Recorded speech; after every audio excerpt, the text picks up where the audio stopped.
दोस्तों आज मैं आपके लिए लेकर आया हूँ रिव्यू पतंजलि के अश्वगंधा कैप्सूल के बारे में। इस वीडियो में हम ये जानकारी करेंगे कि किस तरह का यह पतंजलि अश्वगंधा कैप्सूल होता है, क्या इसका सेवन करने की सही विधि होती है, क्या इसके फायदे होते हैं और इसकी प्राइसिंग आदि के बारे में डिटेल से जानकारी करेंगे। तो अपने वीडियो के मेन कंटेंट को शुरू करते हुए सबसे पहले मैं आपको इंट्रोड्यूस कराता हूँ पतंजलि के इस अश्वगंधा कैप्सूल के साथ में। जैसा कि आप देख रहे हैं, एक छोटी सी डिब्बी मेरे पास में रखी है पतंजलि का अश्वगंधा कैप्सूल।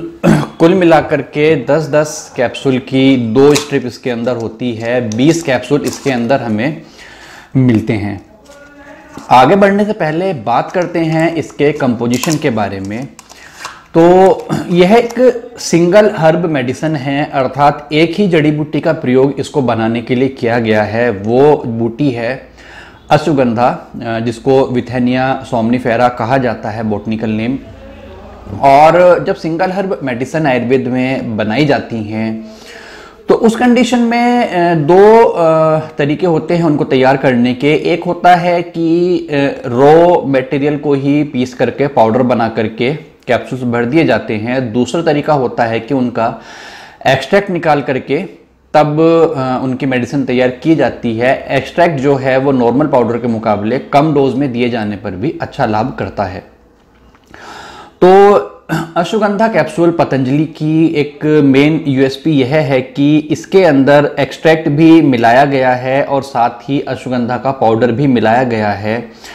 कुल मिलाकर के एक कैप्सूल में 440 मिलीग्राम मेडिसिन है, जिसमें से 390 mg एक्सट्रैक्ट है और 50 mg रो पाउडर इसका मिलाया गया है। उसके अलावा थोड़ा टेल्कम 10 mg पर कैप्सूल और 0.8 mg एरोसिल वगैरह इसमें मिलाए गए हैं। तो ये तो होती है इसके कंपोजिशन की बात।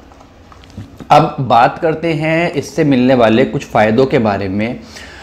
तो इसके जो फायदे हैं अश्वगंधा को सेवन करने के, वो काफ़ी सारे होते हैं। अश्वगंधा को जनरल हेल्थ टॉनिक माना जाता है, एक ब्रेन टॉनिक माना जाता है, कार्डियक टॉनिक भी इसको माना जाता है, कैल्शियम सप्लीमेंट के तौर पर भी अश्वगंधा का यूज़ किया जा सकता है।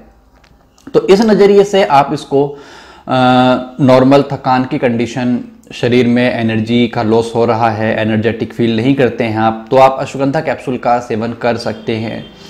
उसके अलावा अपनी मेमोरी को बूस्ट करने के लिए, ब्रेन को रिलैक्सिंग और काम फीलिंग देने के लिए आप इस अश्वगंधा कैप्सूल का सेवन कर सकते हैं।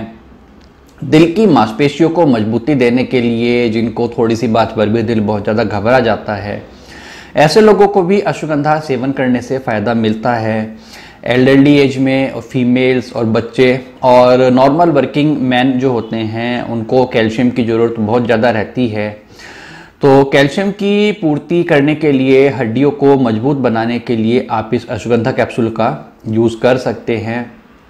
कुछ रिसर्च में पाया गया है कि अश्वगंधा का जो कैप्सूल है या अश्वगंधा पाउडर है, अश्वगंधा सत्व है, ये चीज़ें हेल्प करती हैं बॉडी की इम्यूनिटी को बढ़ाने के लिए भी। जैसा कि इन दिनों आयुर्वेद की कुछ हर्ब्स के ऊपर रिसर्च चल रही हैं जो कोविड के अगेंस्ट आपकी इम्यूनिटी को बढ़ाने का काम करती है, तो अश्वगंधा भी उनमें से एक हर्ब है। तो अपनी इम्यूनिटी को स्ट्रॉन्ग करने के लिए आप अश्वगंधा कैप्सूल का सेवन कर सकते हैं। अब बात आती है कि इस कैप्सूल का हमें सेवन कैसे करना है। तो एक्सट्रैक्ट फॉर्म में यह कैप्सूल है मेन, अगर देखा जाए लगभग 80-90% तक इसमें एक्सट्रैक्ट है अश्वगंधा का। ऐसी कंडीशन में आप इसका मिनिमम 1 कैप्सूल दिन में 2 बार, सुबह और रात के समय पर, और मैक्सिमम 2 कैप्सूल सुबह और 2 कैप्सूल रात के टाइम पर आप सेवन कर सकते हैं। जो लोग जिनकी आयु कम है, कहिए कि 4 साल से लेकर के और 12-13 साल तक के बीच में है, उनको 1-1 कैप्सूल 2 बार दिया जा सकता है।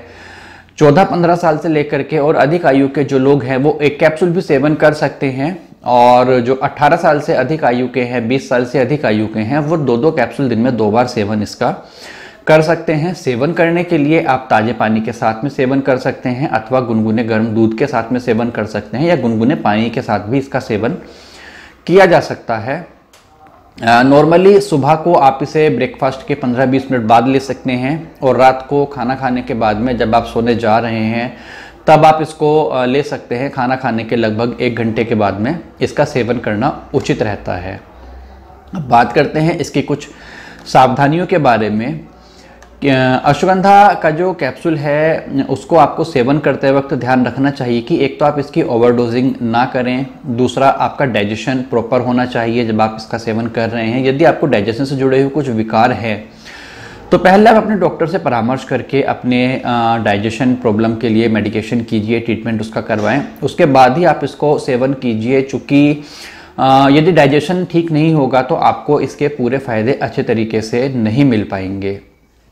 तीसरी चीज़ आपको ध्यान रखनी है, किसी भी मेडिसिन के लिए एक कॉमन प्रिकॉशन होता है। जब भी आप उसका सेवन कर रहे हैं तो उससे पहले उसकी पैकिंग पर आप एक्सपायरी डेट वगैरह की चेकिंग कर लीजिए। यह एक जनरल प्रिकॉशन है सभी मेडिसिन्स के लिए। अब हम बात करते हैं पतंजलि अश्वगंधा कैप्सूल की प्राइसिंग के बारे में। तो जैसा कि मैंने आपको बताया कि 20 कैप्सूल इसके अंदर हमें मिलते हैं, 10-10 कैप्सूल की 2 स्ट्रिप हैं और उनकी जो कॉस्ट है इसके ऊपर लिखी गई है 50 रुपये। तो 20 कैप्सूल आपको 50 रुपये के पड़ते हैं, लगभग 2.5 रुपये का एक कैप्सूल आपका होता है। और यदि मैक्सिमम डोज में आप इसको लेते हैं तो 10 रुपये पर डे की थेरेपी आपको यह बैठती है, और यदि मिनिमम डोज में आप लेते हैं तो 5 रुपये पर डे की थेरेपी आपको बैठते हैं। एक जनरल हेल्थ टॉनिक के तौर पर पूरा ही परिवार इसका सेवन कर सकता है। महिला, पुरुष, बुजुर्ग, बच्चे जो 4-5 साल से बड़े हैं, सभी लोग इसका समान रूप से सेवन कर सकते हैं। तो फ्रेंड्स, यह कुछ बेसिक जानकारी रही इस पतंजलि अश्वगंधा कैप्सूल के बारे में। आपने कभी इस प्रोडक्ट को यूज़ किया है, कैसा इसका रिजल्ट रहा आपके लिए, फीडबैक के तौर पर आप हमें बता सकते हैं। वीडियो में दी गई जानकारी और उससे जुड़े हुए कुछ सवाल आपके मन में हैं तो आप हमें कमेंट करके पूछ सकते हैं। यहाँ दी गई जानकारी आपको अच्छी लगी हो तो आप वीडियो पर एक लाइक ज़रूर कर दीजिएगा। सबसे लास्ट में आपसे मैं रिक्वेस्ट करना चाहूँगा कि हमारा यह चैनल प्रकाशित आयुर्वेद मेरठ, इसको आप सब्सक्राइब कर लीजिए, साथ में लगा घंटी का बटन आप दबा लीजिए, जिससे कि हमारी आने वाली वीडियोस के नोटिफिकेशन आपके पास में लगातार पहुंचते रह सकें। मैं बहुत जल्दी ही आपसे एक और नई वीडियो में किसी नए प्रोडक्ट अथवा किसी नई मेडिसिन के बारे में बात करते हुए मुलाकात करूंगा। तब तक आप अपना ध्यान रखिए, सुरक्षित रहिए। धन्यवाद दोस्तों, नमस्कार।